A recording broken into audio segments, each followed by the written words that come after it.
Dracula, Chapter 25, Dr. Seward's Diary, 11th of October, evening. Jonathan Harker has asked me to note this, as he says he is hardly equal to the task, and he wants an exact record kept. I think that none of us are surprised when we were asked to see Miss Harker a little before the time of sunset. We have late come to understand that sunrise and sunset are to her times of a peculiar freedom, when her old self can be manifest without any controlling force subduing or restraining her, or inciting her to action. This mood or condition begins some half an hour or more before actual sunrise or sunset, and lasts till either the sun is high, or whilst the clouds are still aglow with the rays streaming above the horizon. At first there is sort of a negative condition, as if some tie were loosened, and then the absolute freedom quickly follows. Then, however, the freedom ceases, the change back, or relapse comes quickly, preceded only by a spell of warning silence. Tonight when we met she was somewhat constrained, and bore all the signs of an internal struggle. I put it down myself to her marking a violent effort at the earliest instant she could do so. A very few minutes, however, gave her complete control of herself. Then, motioning her husband to sit beside her on the sofa, where she was half reclining, she made the rest of us bring chairs up close. Taking her husband's hands in hers, she began. "We are all here together in freedom, for perhaps the last time. I know, dear, I know that you will always be with me to the end." This was to her husband, whose hand as we could see, tightened upon hers. "In the morning we go out upon our task, and God alone knows what may be in store for any of us. You are going to be so good to me as to take me with you. I know that all the brave, earnest men can do for poor weak women, whose soul perhaps is lost. No, not yet, but is at any rate at stake. You will do. But you must remember that I am not as you are. There is a poison in my blood, in my soul, and it may destroy me, which must destroy me, unless some relief comes to us. Oh, my friends, you know as well as I do that my soul is at stake, and though I know there is one way out for us all in turn, beginning, you must not, and I must not take it." She looked appealing to us all in turn, beginning and ending with her husband. "What is that way?" asked Van Helsing in a hoarse voice. "What is that way which we must not or may not take?" "That I may die now, either by my own hand or that of another, before the greater evil is entirely wrought. I know, and you know, that were I once dead, you could and would set free my immortal spirit, even as you did poor Lucy. Were death, or the fear of death, the only thing that stood in the way, I would not shrink to die here and now, amidst the friends who love me. But death is not all. I cannot believe that to die in such a case, when there is hope before us and a bitter task to be done, is God's will. Therefore, on my part, give up here the certainty of eternal rest, and go out into the dark, where may be the blackest things that the world or the netherworld holds." We were all silent, for we knew instinctively that this was only a prelude. The faces of the others were set, and Harker's grew ashen grey. Perhaps he guessed better than any of us what was coming. So she continued. "This is what I can give into the hotch-pot." I could not but note the quaint legal phrase which she used in such a place, and with all seriousness. "What will each of you give? Your lives, I know," she went on quickly. "That is easy for brave men. Your lives are God's, and you can give them back to him. But what do you give to me?" She looked again questioningly, but this time avoided her husband's face. Quincy seemed to understand. He nodded, and her face lit up. "Then I shall let you plainly what I want, for there must be no doubtful matter in this connection between us now. You must promise me, one and all, even if you, my beloved husband, that should the time come, you will kill me." "What is that time?" The voice was Quincy's, but it was low, and it was strained. "When you shall be convinced that I am so changed that it is better that I die than I may live. When I am thus dead in the flesh, then you will, without moment's delay, drive a stake through me, and cut off my head, and do whatever else may be wanting to give me rest." Quincy was the first to rise after the pause. He knelt down before her, and taking her hand in his, spoke solemnly. "I am only a rough fellow, who hasn't, perhaps, lived as a man should to win such distinction. But I swear to you, by all that I hold sacred and dear, that should the time ever come, I shall not flinch from the duty that you have set us.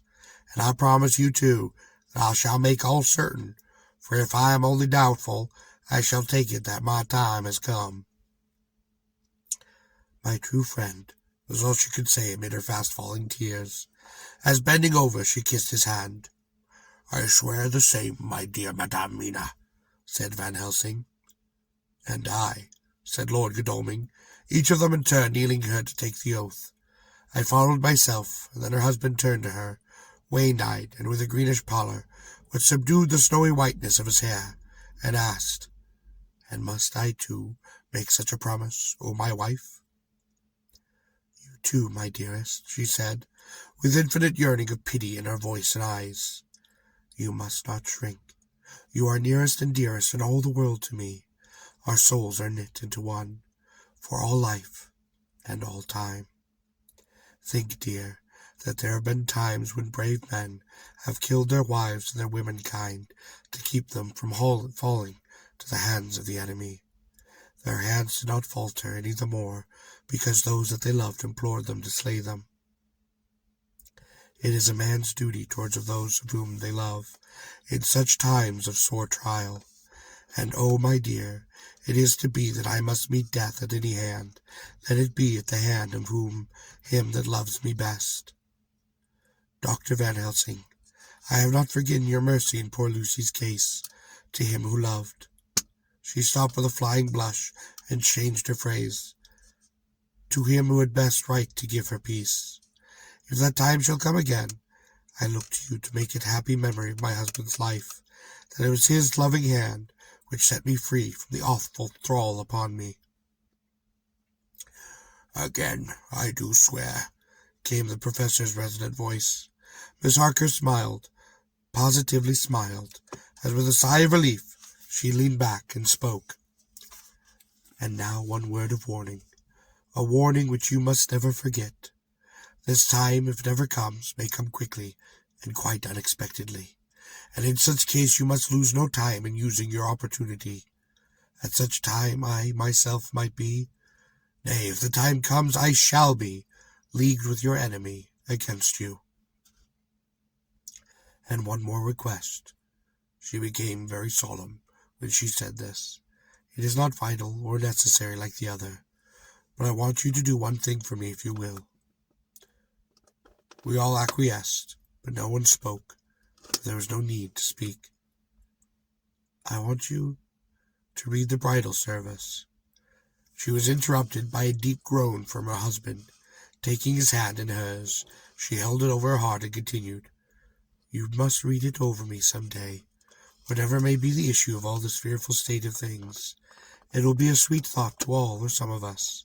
You, my dearest, will I hope read it, for then it will be in your voice and my memory, forever come what may." "But, oh, my dear one," he pleaded, "death is afar off from you." "Nay," she said, holding up a warning hand, "I am deeper in death at this moment than if the weight of an earthly grave lay heavy upon me." "Oh, my wife, must I read it?" he said before he begun. "It would comfort me, my husband." As all she said, and he began to read when she had got the book ready. How could anyone, tell of that strange scene, its solemnity, its gloom, its sadness, its horror, and withal its sweetness? Even a skeptic, who can see nothing but a travesty of bitter truth in anything holy or emotional, would have been melted to the heart had he seen that little group of loving and devoted friends kneeling around that stricken and sorrowing lady, or heard the tender passion of her husband's voice, as in tones so broken with emotion that often he had to pause, he read the simple and beautiful service for the burial of the dead. I cannot go on. Words and voice fail me. She was right in her instinct, strange as it all was. Bizarre as it may hereafter seem, even to us who felt its potent influence at the time, it comforted us much, and the silence which showed Miss Harker's coming relapse from her freedom of soul did not seem so full of despair to any of us as we had dreaded. Jonathan Harker's Journal, 15th of October, Varna. We left Charing Cross on the morning of the 12th, got to Paris the same night, and took the place secured for us upon the Orient Express. We travelled night and day, arriving here at about 5 o'clock. Lord Godalming went to the consulate to see if any telegram had arrived for him, whilst the rest of us came on to this hotel, the Odysseus. The journey may have had incidents. I was, however, too eager to get on to care for any of them. Until the Kazan Catherine came into port, there will be no interest for me in anything in the wider world. Thank God Mina is well, and looks to be getting stronger. Her colour is coming back. She sleeps a great deal. Throughout the journey she slept nearly all the time. Before sunrise and sunset, however, she is very wakeful and alert, and it has become a habit for Van Helsing to hypnotize her at some times. At first some effort was needed, and he had to make many passes, but now she seems to yield at once, as if by habit, and scarcely any action is needed. He seems to have power at these particular moments to simply will, and her thoughts obey him. He always asks her what she can see and hear. She answers to the first, nothing. All is dark. And in the second, I can hear the waves lapping against the ship, and the water rushing by. Canvas, cordage strain, masts and yards creak. The wind is high. I can hear it in the shrouds, and the bow throws back the foam. It is evident that the Kazan Catherine is still at sea, hastening on her way to Varna. Lord Godalming has just returned. He had 4 telegrams, one each day since he started, and all to the same effect, that the Kazan Catherine had not been reported to Lloyd's from anywhere. He had arranged before leaving London that his agents would send him every day a telegram, saying if the ship had been reported. He asked to have a message even if she were not reported, so that he might be sure that there was a watch being kept at the other end of the wire. We had dinner, and we went to bed early. Tomorrow we are to see the Vice-Consul, and to arrange if we can about getting on board the ship soon as she arrives. Van Helsing says that a chance would be to get on board between sunrise and sunset. The Count, even if he takes the form of a bat, cannot cross the running water of his own violation, and so cannot leave the ship. As he dare not change the man's form without suspicion, which he evidently wishes to avoid, he must remain upon the box. If then we can come on board after sunrise, he is at our mercy, for we can open the box, make sure of him, as we did of poor Lucy, and what mercy he shall get from us will not count for much. We think that we shall not have much trouble with the officials or the seamen. Thank God this is the country where bribery can do anything, and we are all supplied with money. We have only to make sure that the ship cannot come into port between sunrise and sunset without our being warned, and we shall be safe. Judge Moneybag will settle this case, I think. 16th of October. Mina's report is still the same. Lapping waves, running water, darkness and favouring winds. We were evidently a good time, and when we heard of the Catherine, we shall be ready. As she must pass the Dardanelles, we are sure to have some report. Everything is pretty well fixed now, I think, to welcome the Count on his return from his tour.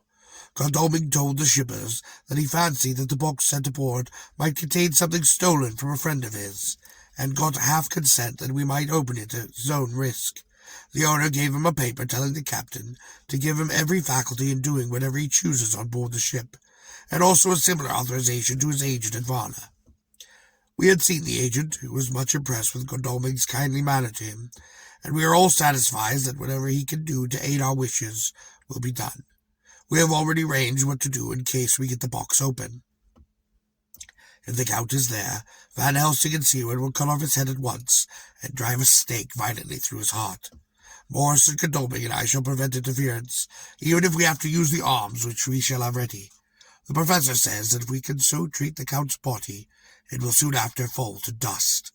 In such case there would be no evidence against us. In any case, any suspicion of murder were ever aroused. But, even if it were not, we should stand or fall by our act, and perhaps some day this very script may be the evidence to come between some of us and a rope. For myself, I should take the chance, only too thankfully if it were to come. We mean to leave no stone unturned to carry out our intent, and we have arranged with certain officials that the instant the Tsarina Catherine is seen, we are to be informed by a special messenger. 24th of October. A whole week of waiting. Daily telegrams to Godalming, but only the same story, not yet reported.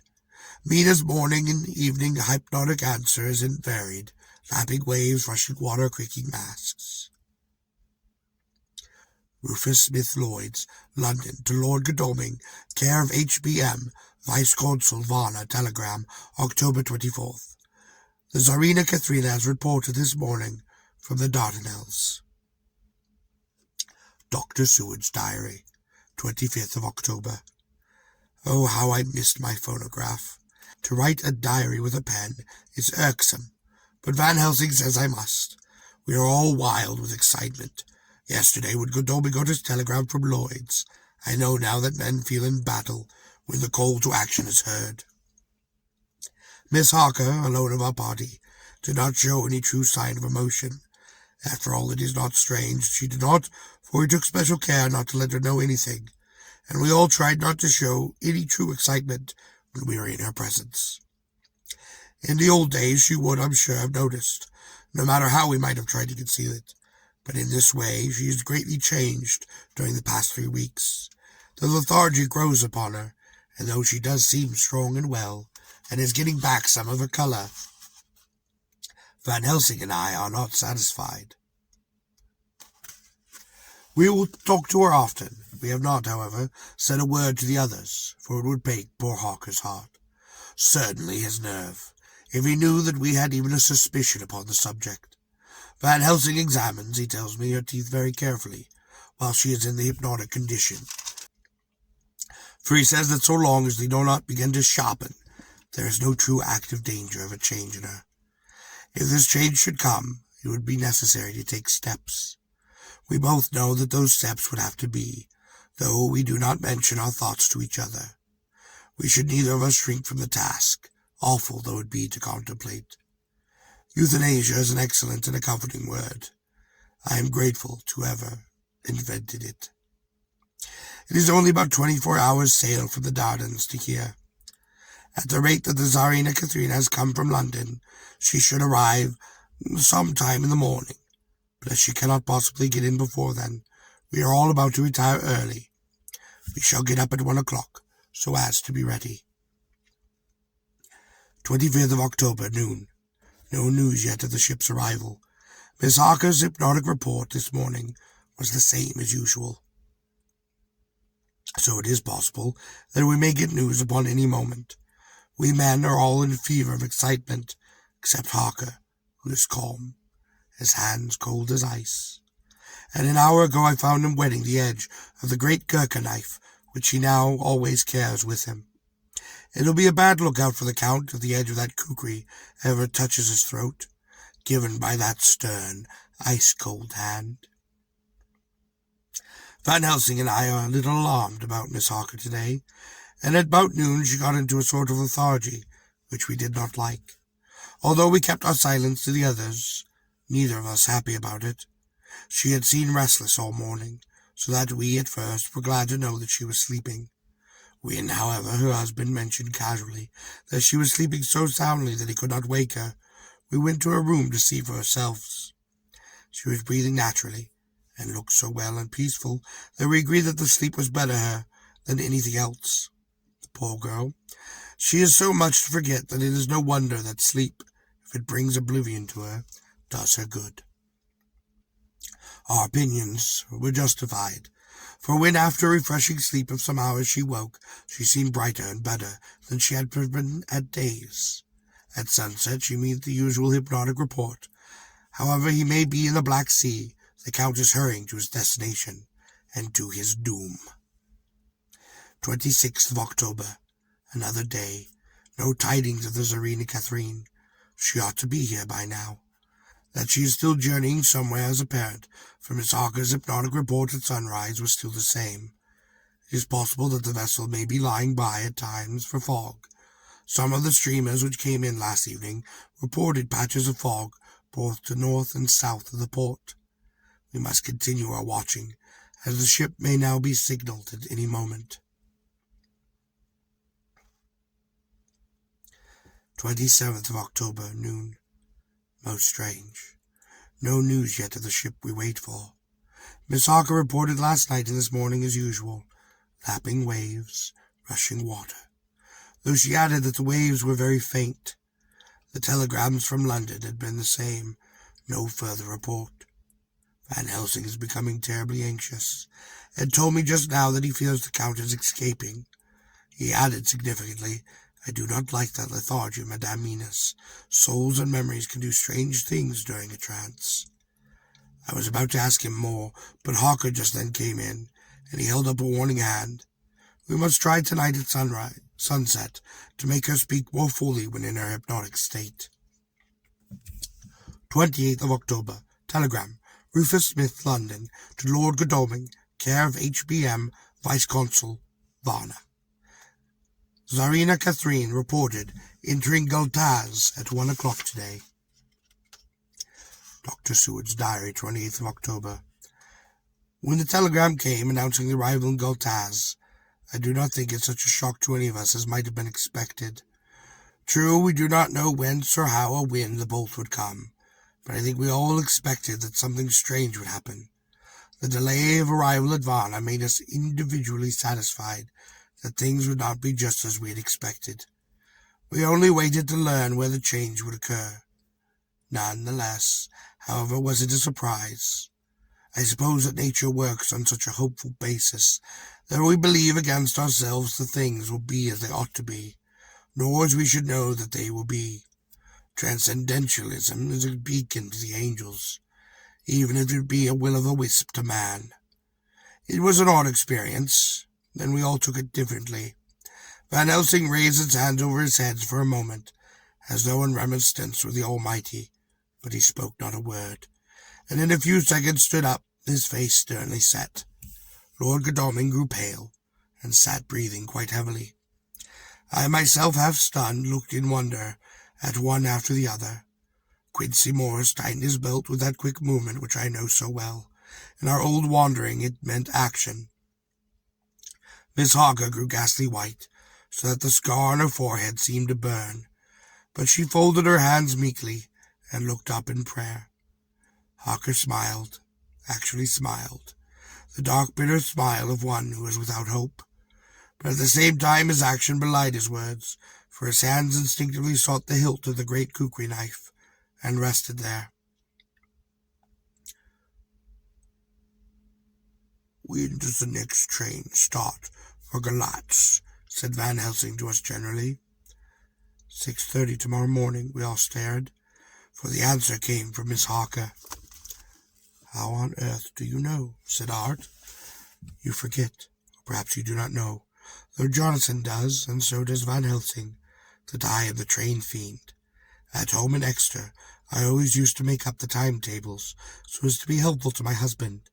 I found it useful sometimes, and I always make a study of the timetables now.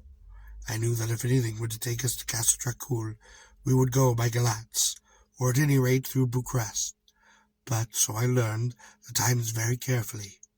Unhappily, there are not many to learn, as the train tomorrow leaves, as I say. Wonderful woman, murmured the professor. Can we get a special? Asked Lord Godalming. Van Helsing shook his head. I fear not. This land is very different from yours or mine. Even if we did have a special, it would probably not arrive as soon as our regular train. Moreover, we have something to prepare. We must think. Now let us organize. You, friend Arthur, go to the train, get the tickets, arrange that all be ready for us to go upon the morning. Do you, friend Jonathan, go to the agent of the ship, and get from him letters to the agent in Goltaz, with authority to make search of the ship, just as it was here. Morris Quincy, you see the vice consul.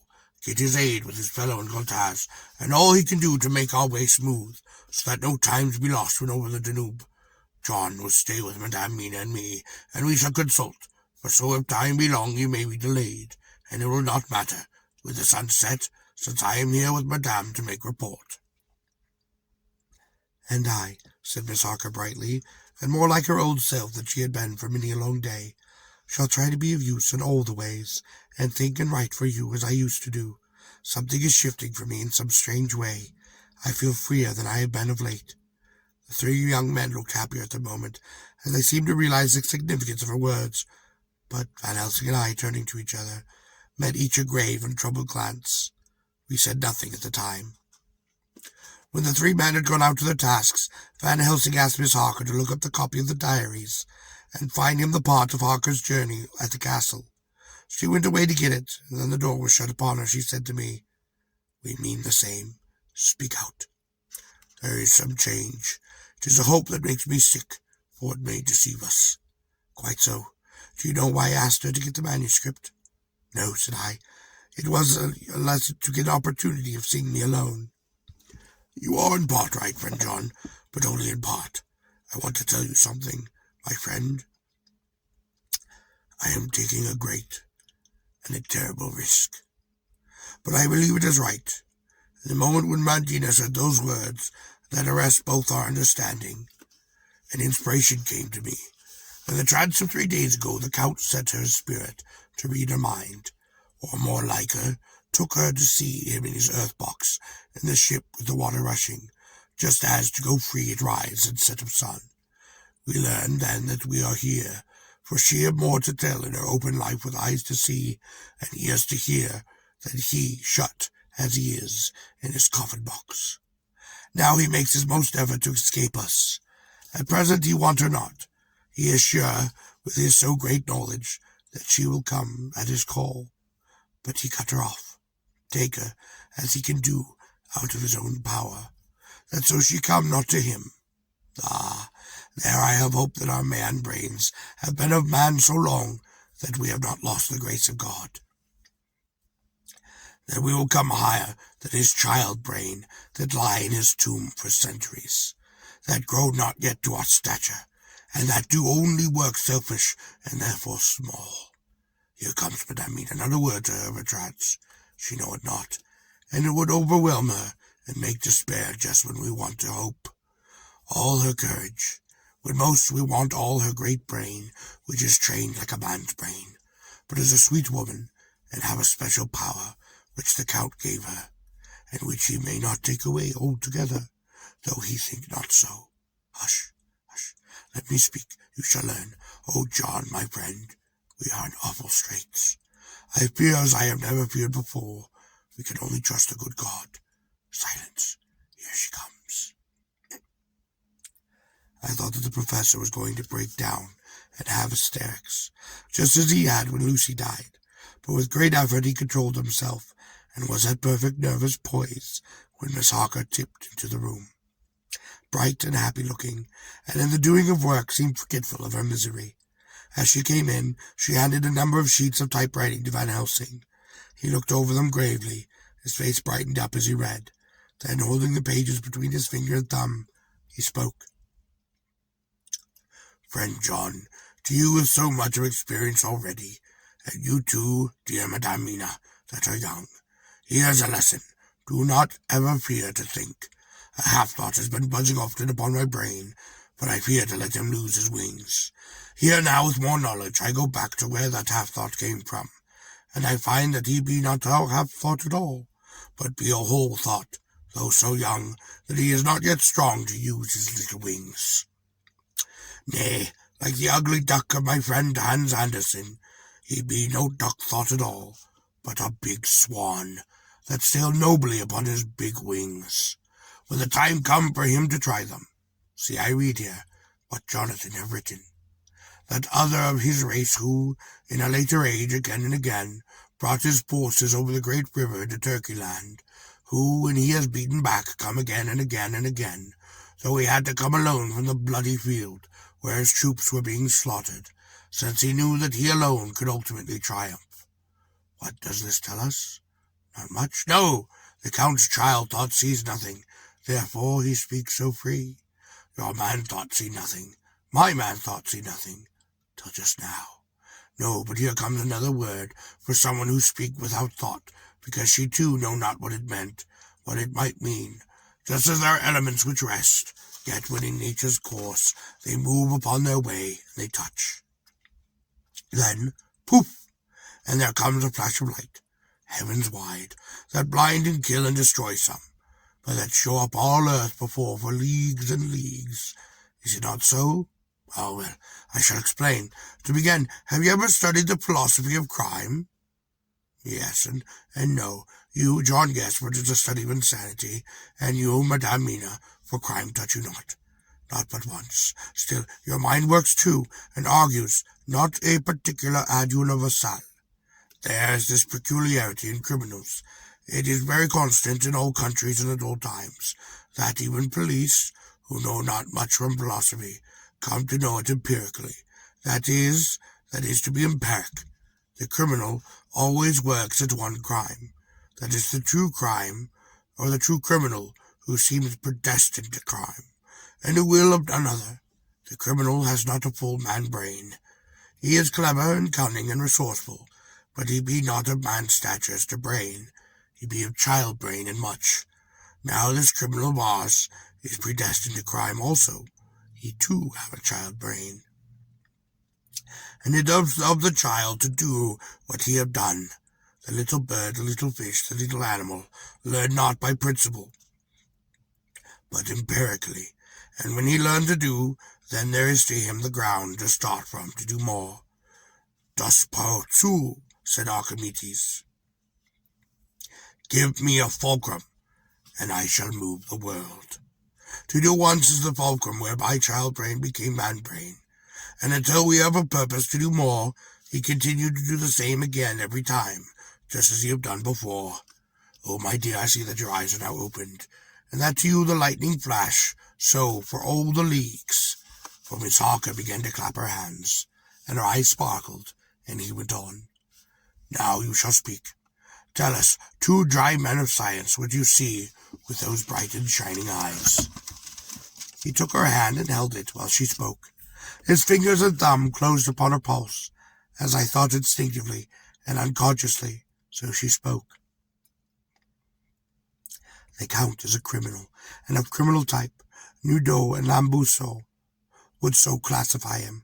The qua criminal he is of imperatively formed mind. Thus, in a difficulty, he has to seek resource and habit.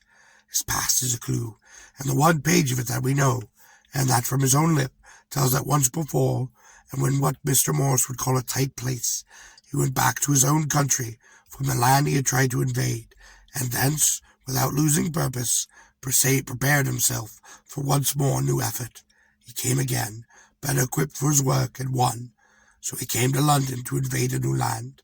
He was beaten, and when all hope of success was lost, and his existence in danger, he fled back over the sea to his home. Just as formerly, he fled back over the Danube from Turkeyland.